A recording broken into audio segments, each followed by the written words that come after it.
Ich habe 4-jährig mit der Komposition begonnen. Also damals war ich sehr bewusst ein Komponist. Und ab 14 Jahren habe ich dann in Budapest Komposition studiert. Zoltán Kodály hat mich damals aufgenommen. Und mein Kompositionsdiplom habe ich dann mit 19 Jahren gemacht. Danach habe ich 2 Jahre lang noch in Köln Dirigieren studiert. Und ab den 70er Jahren dann habe ich dann sozusagen beide Berufe ungefähr gleichzeitig, so parallel ausgeführt. Und seit den 90er Jahren dann immer wichtigere und wichtigere Stücke komponiert, sodass ich meine eigenen Stücke auch mit dem Orchester aufführen konnte. Und kamen noch die Oper dazu. Seitdem habe ich noch 10 Opern geschrieben.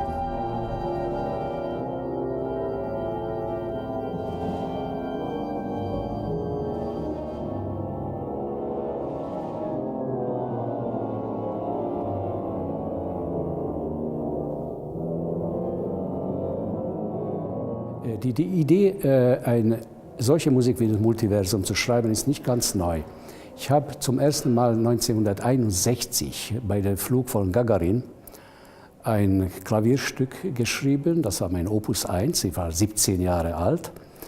Und in diesem Klavierstück kommen sehr viele kosmische Töne vor. Das war zum ersten Mal, dass ich dann darüber bewusst geworden bin, mit 17 Jahren, dass es nicht nur unsere kleine Umgebung auf der Erde vorhanden ist, sondern auch außerhalb von uns etwas gibt. Man hört natürlich etwas vom Kosmos als Kind, aber man kann sich nicht vorstellen. Mit dem Flug von Gagarin konnte man sich vorstellen, der ist schon über die Wolken. Jetzt kapiere ich allmählich.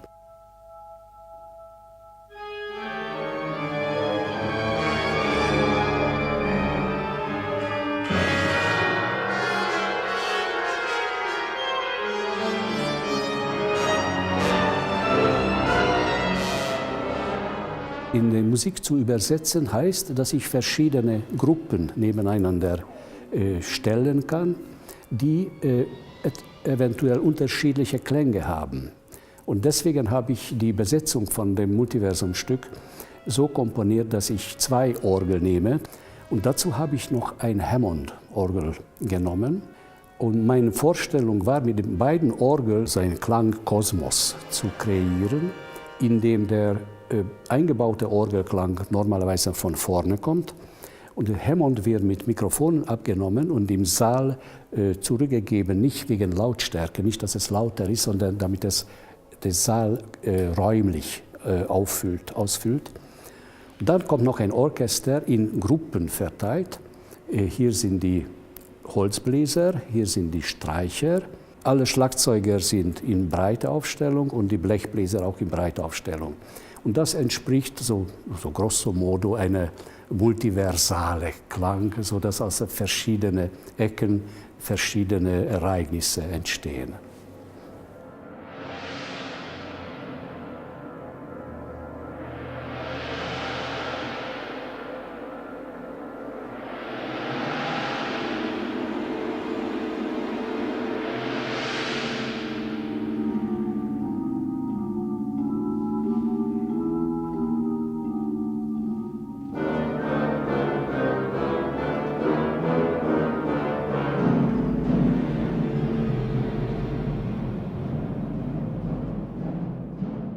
The piece of Peter has something in the air. It's of course about space and everything, so it's already in the title, but you also can hear that in the way he uses, for instance, the organ. The pieces I know for organ and orchestra are always, thick, fat chords on the organ and big stuff. This is totally different. This is soft, high music with it's fantastic. And also in the playing of the other players in the piece of the orchestra, you have the same kind of atmosphere.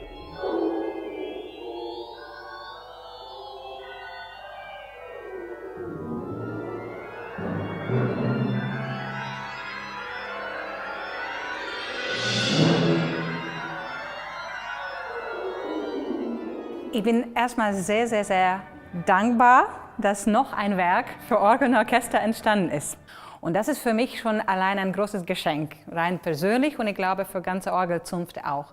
Und ich bin auch sehr froh, dass in Multiversum, genauso wie auch Titel sagt, das ist wirklich Multiversum und Orgel, genauso wie Hammond-Orgel, die beide sind keine Solisten wirklich. Das heißt, wir haben natürlich Solopart und wir sind theoretisch Solisten, aber wir spielen ganze Zeit in diesem großen Multiversum rein und mit. Ja? Und das ist das, was mich auch besonders herausfordert, natürlich, auch bei Orgelregistrierungen zum Beispiel.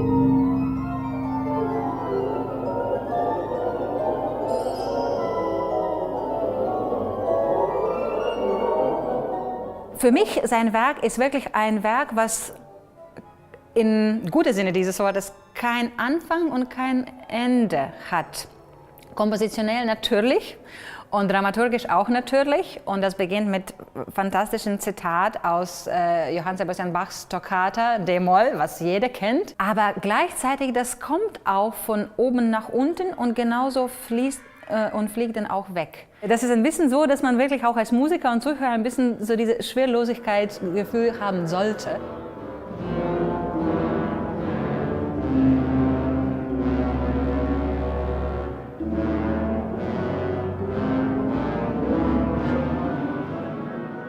Dass der Kosmos sich verbreitet hat, das verarbeite ich in dem ersten Satz zum Beispiel. Also die Intervalle werden immer größer, die Klänge gehen auseinander, wird immer höher und tiefer und solche Beziehungen. Im zweiten Satz, da nehme ich die unterschiedliche Charakter von den einzelnen Universen vor und im dritten Satz arbeite ich nur mit dem Gedanke Raum und Zeit. Da sind da Zeitfiguren, Raumfiguren, die dann miteinander verbunden sind.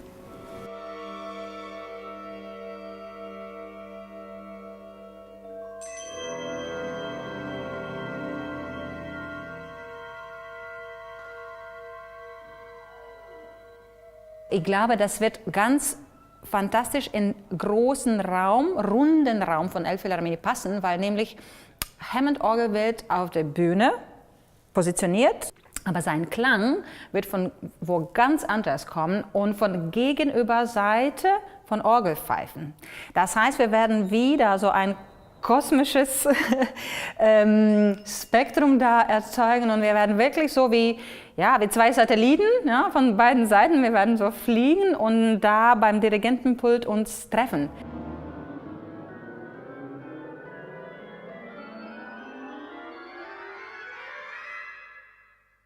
Ich erinnere noch ganz genau an 13. Januar, das war noch beim großen Eröffnungsfieber in der Elbphilharmonie. Da war Peter Oetwisch auch als Gast beim Konzert von Hamburger Philharmoniker. Und nach dem Konzert habe ich für ihn allein im Saal Orgel vorgespielt. Also ich war im Saal, sie hat mir gezeigt, wie die Orgel klingt.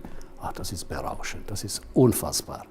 Also nicht nur die Klangmenge, was da rauskommt, und es klingt oben und unten und hinten und überall, also fantastischer Klang, aber auch die Reichtum der Klänge, das ist fantastisch und es ist sehr modern.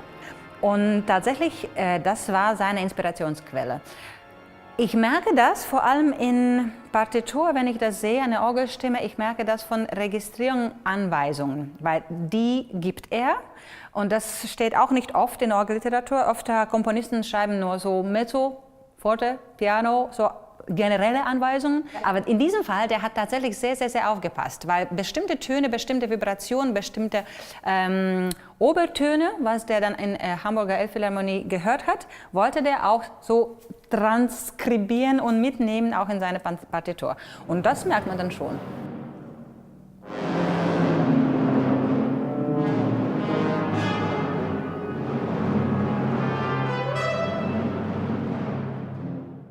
Es ist so, dass man mehrere Jahre, also auf jeden Fall lange Monate beim Komponieren daran denkt, was man innerlich hört. Also ich höre etwas und das versuche ich auf dem Papier festzuhalten, damit ich den Musikern das weitergeben kann, dass sie das realisieren.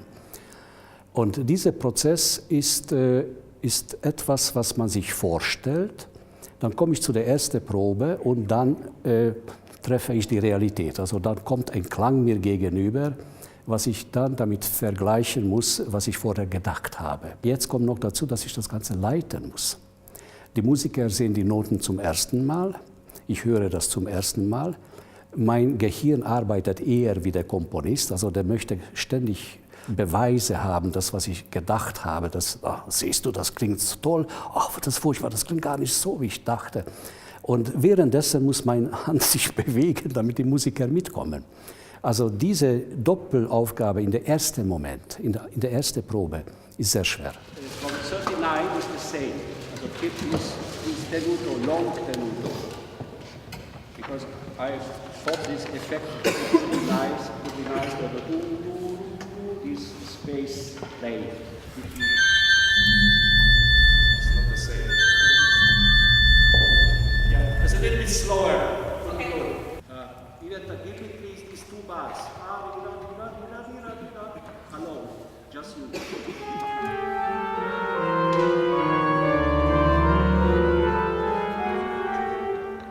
Thank you very much.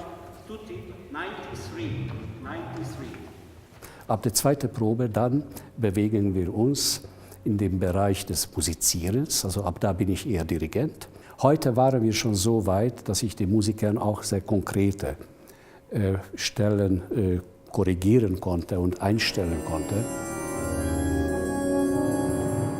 Every conductor has his own style, of course, and what the orchestra always needs is a conductor who can challenge the players and the orchestra to bring us on a higher level. Pieter Uitveus knows exactly what he wants, and that's I think his greatest speciality. For instance, in my instrument, I play percussion. He writes all the instruments very precise. For instance, one example is that we have to do with a metal rod across a cymbal. And he even writes that the rod should be 4 millimeters thick. So that's the style of Pieter Uitveus, and he also asked those kinds of things to the orchestra. No, it's not, no. So he's very detailed, and that makes him, I think, very special. Das Besondere ist immer, wenn man ein Stück spielt, in dem Fall natürlich besonders toll, weil es eine Weltpremiere ist, aber auch ein Stück aufführt, einstudiert von einem zeitgenössischen Komponisten, der dann auch noch dabei ist es immer, hat man die zusätzliche Möglichkeit, dass man den Komponisten fragen kann. Weil eine Notation ist natürlich auch begrenzt. Und Sachen, die man im klassischen Sinne interpretiert, wie man das normalerweise spielt, sagte, ja, das habe ich so und so geschrieben, aber ich meine eigentlich hier vor allen Dingen im Verhältnis zu dieser Klangvorstellung, dass das so und so klingen muss. Und das macht es dann bei einer Uraufführung besonders spannend, weil so viel passiert. Und besonders schön am Programm ist, weil wir auch die Tanzsuite von Bartók spielen und Herr Eötvös ist ja Ungar und weiß natürlich wie kein anderer, wie diese Musik geht.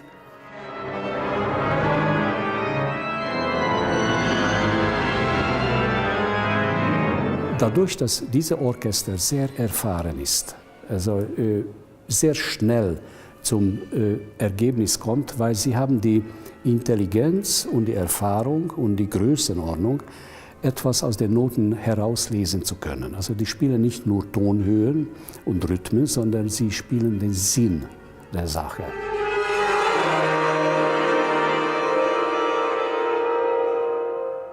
Ich finde, da ist eine fantastische Stelle im zweiten Satz, wo 2 Seiten lang schnelle Passagen, so wirklich so wie fliegen, vorbeifliegende wieder, so wie ich sage, so kosmische Satelliten oder Sterne, nur bei der Orgel sich treffen. Das heißt, eine Solostelle für Orgel, für Pfeifenorgel und Hammondorgel. Und ich glaube, das ist so interessant, überhaupt erstmal zu verstehen, was für Klang das ist. Und das ist für uns enorm wichtig, auch sehr, sehr, sehr synchron zusammenzuspielen, was auch schwierig ist, weil wir beide wirklich von unterschiedlichen Seiten klingen. Aber das ist genau diesen Moment. Ich weiß nicht, ob das auch vielleicht goldener Schnitt ist da, aber ungefähr ein bisschen nach der Mitte befindet es sich. Und ich glaube, für mich, das ist the most exciting. Ja? Also das ist wirklich, ich warte auf diesen Moment sehr. Und da hört man dass da keine absolute und eine Orgel gibt oder kein absolutes Klang und Einklang gibt. Das ist einfach so Klänge von überall und da werden, ich glaube und hoffe, Publikum auch staunen.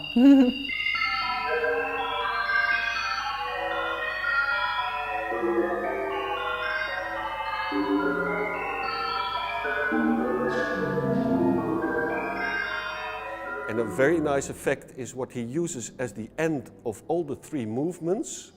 There we have cymbal antique, it's called. It's like a tuned little cymbal.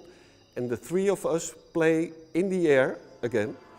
And we touch it together and we make a little vibrato.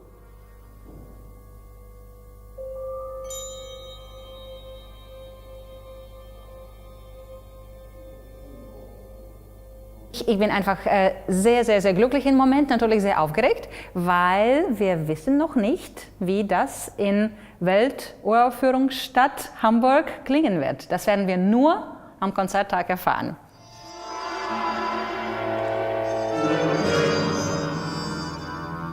The stories I heard about it are very positive, so I'm absolutely not afraid to play there.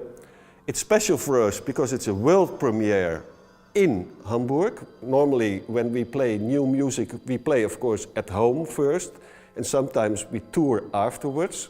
But this is very special because we prepare it in this hall, but we have to play the world premiere in Hamburg in the Elbphilharmonie. So that makes it special. I never did something like that before. The organ soloist is the house organist of the hall. So that secures us from that the organ part will be fantastic. And you could feel in the rehearsals that, yeah, if she has to play on another organ, an organ is of course so different in every hall that she has to adjust a lot. Peter is also changing things in the score even to make it more clear or more, well, whatever he wants. But yeah, it should all fall together in Hamburg. That's what I expect.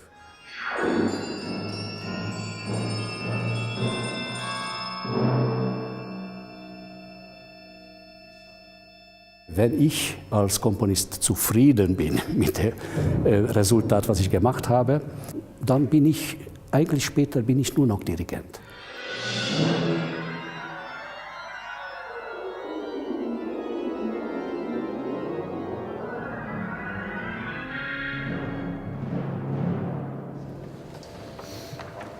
$143, everybody. Thank you. And